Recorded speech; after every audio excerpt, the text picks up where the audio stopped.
In this video, we will talk about what is on-page optimization. So everything that you do on your site or on pages of your site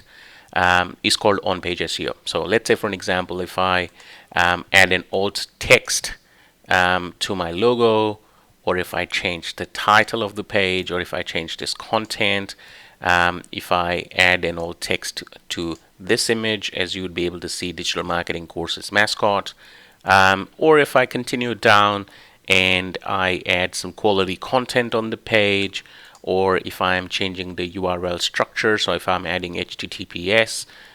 if I'm adding title tags, if I'm internally linking, so like this thing here, course, internally links to a different page on the website, or even if I change the URL structure, which means if I go to courses, I'm greeted with a search-friendly URL at the top, is called on-page SEO. So everything that I do on my website to improve its search positioning is called on-page SEO.